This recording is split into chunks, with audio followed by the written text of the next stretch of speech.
आप सब? I really hope कि आप सब बहुत अच्छे होंगे। Welcome back to my channel Sparnama blog. तो ये नवरात्रि से एक दिन पहले का दिन है, तो मैं आधा काम ना नवरात्रों से पहले ही करके रख देती हूँ ताकि पूजा करने में इतना मुझे टाइम ना लगे। तो यहाँ मैंने पूरी डेकोरेशन कर दी है। यहाँ माता रानी जी का दरबार बनाया है छोटा सा। यहीं पे मैं माता रानी जी को स्थापित करूँगी क्योंकि मेरे पूरे फास्ट रहते हैं, तो इसलिए मैं माता रानी जी को अलग ही स्थान देती हूँ और यहीं पे मैं पूजा करूँगी। तो बस पूरा ये मैंने सजा दिया था, बस थोड़ी लाइटिंग रह गई थी तो वही लगा के मैं चेक कर रही हूँ। जो लोग इंडिया से आते हैं ओमान, तो बहुत लोगों के मन में ये क्वेश्चन रहता है आने से पहले कि हम ओमान जा रहे हैं तो वहाँ पे पूजा का सामान मिल जाएगा कि नहीं मिलेगा। तो यहाँ पे आपको सारा पूजा का सामान मिल जाता है। पूजा के सामान में कोई प्रॉब्लम नहीं होती। और जो लोग इंडिया से अपने भगवान जी की मूर्ति या फ़ोटो तस्वीर लेके आना चाहते हैं तो वो ईज़िली ला सकते हैं। यहाँ पे कोई ऐसा रूल नहीं है कि नहीं, आप इंडिया से आ रहे हो तो अपने साथ भगवान जी नहीं ला सकते हैं।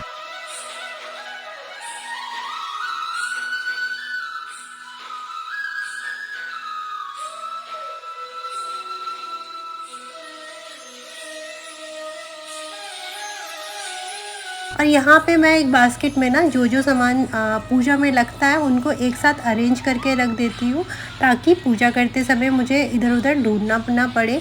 तो जो भी लौंग, सुपारी, कपूर और कंडा जो हम माता रानी जी को चढ़ाते हैं, तो इस तरीके से मैं एक रात पहले ही एक ही जगह पूरा सामान अरेंज करके रख देती हूँ ताकि मुझे प्रॉब्लम ना हो।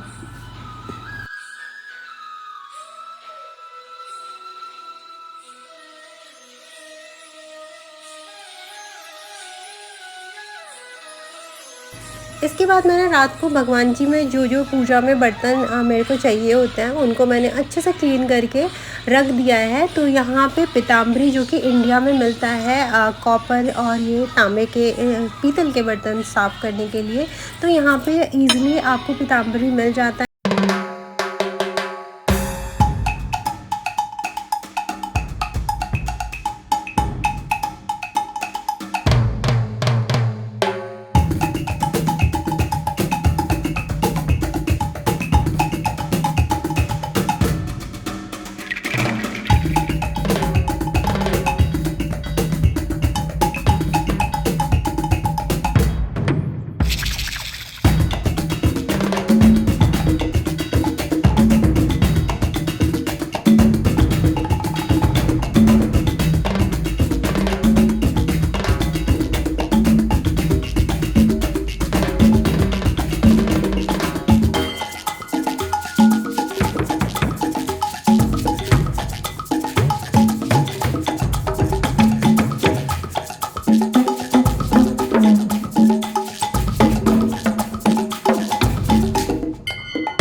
नवरात्रे पड़ते हैं, नवरात्रों पे, दिवाली पे मैं हमेशा ये काम करती हूँ।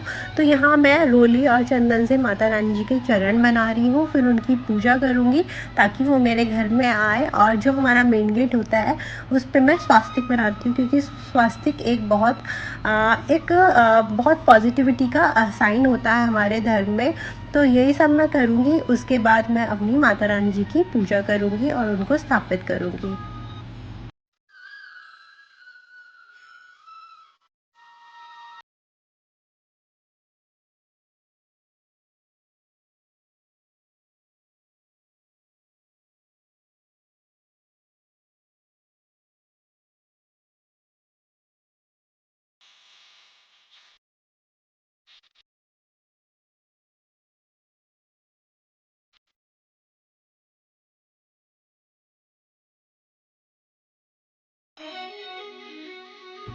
तो यहाँ मैंने जो भी पूजा में लगने वाला फूल है और आम के पत्ते और पान के पत्ते सबको मैंने एक प्लेट में रख लिया है। अब मैं करने जा रही हूँ अपनी माता रानी जी की पूजा।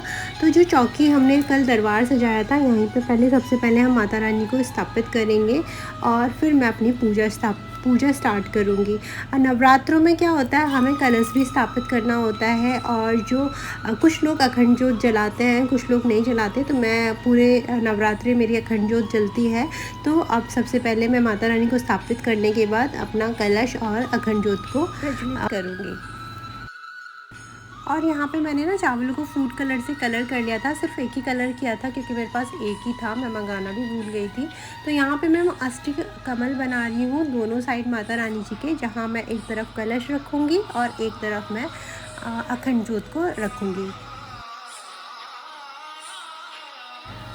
कलश स्थापित करने से पहले हमेशा जो लोटा होता है जिसमें भी आप कर रहे हो स्वास्तिक बनाएं, और इसके अंदर काफ़ी चीज़ें पड़ती हैं जैसे हल्दी की गांठ, लौंग, सुपारी, मिश्री या आप बताशा डाल सकते हैं, गंगा जल और एक सिक्का डलता है। तो वही सब डाल के ऊपर आम के पत्ते रखे जाते हैं और उसके ऊपर हम नारियल को चुनरी में लपेट के इसके ऊपर रख देते हैं। तो जो भी हम जहाँ भी कलश स्थापित करते हैं तो उसके नीचे चावल ज़रूर होना चाहिए। तो इस तरीके से हम इसको स्थापित कर देते हैं। माता रानी जी को पान पे सारी चीज़ें रखी उन्हें अर्पित किया जाता है, मतलब उनको चढ़ाया जाता है। पान, लौंग, सुपारी ये बहुत ज़्यादा प्रिय होती है माता जी को। तो मैं हमेशा हर नवरात्रों में माता जी को भोग लगाती हूँ उस चीज़ का। तो वही सब कर रही हूँ। बस अब अपनी जो पूजा पाठ होती है, जो भी हम पाठ करते हैं वही सब करूँगी।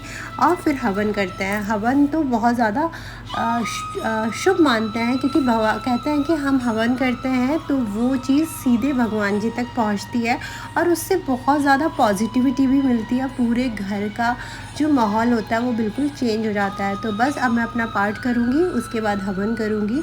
तो इस तरीके से मैंने अपने ओमान में रह के अपनी नवरात्रों की पूजा की, पहले दिन की, और रोज़ इसी तरह से हम पूजा करते हैं।